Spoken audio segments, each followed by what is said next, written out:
আসসালামু আলাইকুম প্রিয় দর্শক।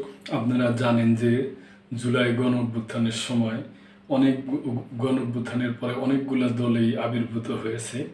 তার মধ্যে জাতীয় নাগরিক পার্টি এনসিপি অন্যতম। তার কারণ ওনাদের যে নেতা আছে, এগুলো প্রথম সারির যারা নেতারা ওই গণঅভ্যুত্থানের সময় নেতৃত্ব দিছে, তো ওনারা ওনাদের দলের ইস্তিহার ঘোষণা করছে আর কি। এনসিপির ৩৬ দফা ইস্তিহার, ভোটারের বয়স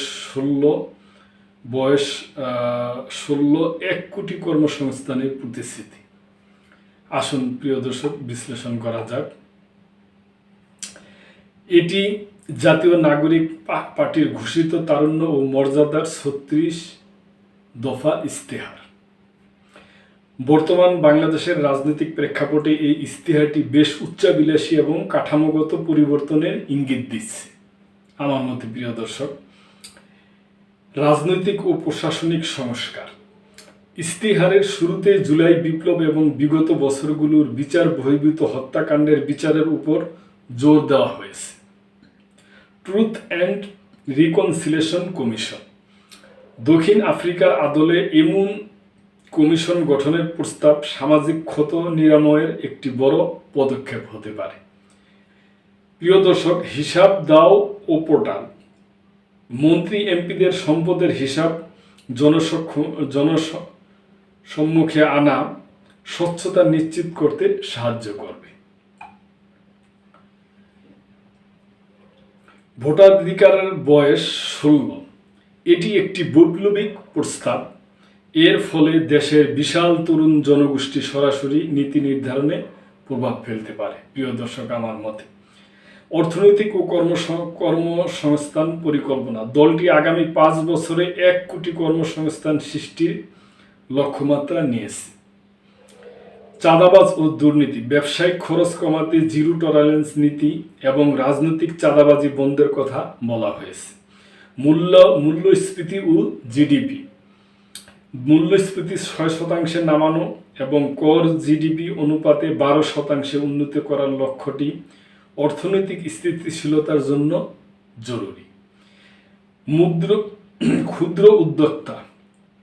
নারী ও তরুণ উদ্যোক্তাদের জন্য ১০,০০০ কোটি টাকার তহবিল এবং ৫ বছরের করমুক্ত সুবিধার প্রস্তাব অর্থনীতিতে নতুন প্রাণের সঞ্চার করতে পারে। প্রিয় দর্শক, শিক্ষা ও স্বাস্থ্য খাতের আধুনিকায়ন। শিক্ষা এমপিওভুক্ত প্রতিষ্ঠানের জাতীয়করণ এবং স্নাতক পর্যায়ে ৬ মাসের বাধ্যতামূলক ইন্টার্নশিপ থিসিস শিক্ষার্থীদের বাস্তবমুখী করার জন্য সহায়ক। স্বাস্থ্য, ন্যাশনাল হেলথ ইন্স্যুরেন্স এবং এনআইডি ভিত্তিক ডিজিটাল হেলথ রেকর্ড বাংলাদেশের ভঙ্গুর স্বাস্থ্য খাতকে সুশৃঙ্খল করতে পারে। উপজেলা পর্যায়ে নারী বান্ধব স্বাস্থ্যসেবা নিশ্চিত করাও একটি গুরুত্বপূর্ণ ব্যাপার মনে করি বলে আমি। সামাজিক নিরাপত্তা ও অধিকার। নারীর ক্ষমতায়ন। ১০০টি সংরক্ষিত আসনে সরাসরি নারী নির্বাচন এবং মাতৃত্বকালীন ও পিতৃকালীন ছুটির প্রস্তাবটি বেশ আধুনিক আমার কাছে মনে হয়েছে। প্রিয় দর্শক, ধর্মীয় ও জাতিগত সংখ্যালঘু বৈষম্য বিরোধী বিশেষ সেল গঠন সামাজিক সংহতি রক্ষা করবে। শ্রমিক অধিকার। জাতীয় ন্যূনতম মজুরি ঘন্টায় ১০০ টাকা নির্ধারণের প্রস্তাবটি শ্রমিকদের জীবন মাত্রার মান বৃদ্ধিতে সহায়ক হবে।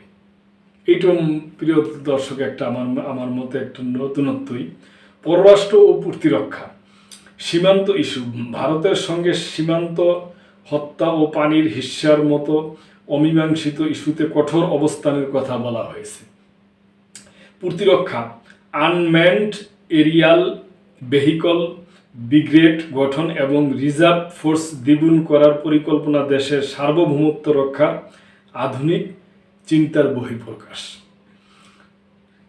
তবে প্রিয় দর্শক, ইস্তিহারটি মূলত প্রযুক্তি নির্ভরতা, জবাবদিহিতা এবং তরুণ প্রজন্মের আকাঙ্ক্ষা কেন্দ্র করে সাজানো হয়েছে বলে আমার কাছে মনে হয়। তবে ১ কোটি কর্মসংস্থান বা মুদ্রাস্ফীতি ৬% নামিয়ে আনার মতো বিষয়গুলো বাস্তবায়ন করা বর্তমান অর্থনীতির ক্ষেত্রে চ্যালেঞ্জ প্রেক্ষাপট আমার কাছে মনে হচ্ছে। প্রিয় দর্শক, তো এই ব্যাপারে আপনাদের যদি কোনো মন্তব্য থাকে অবশ্যই করবেন এবং মেম্বারশিপ নিয়ে চ্যানেলটির পাশেই থাকবেন। আল্লাহ হাফেজ।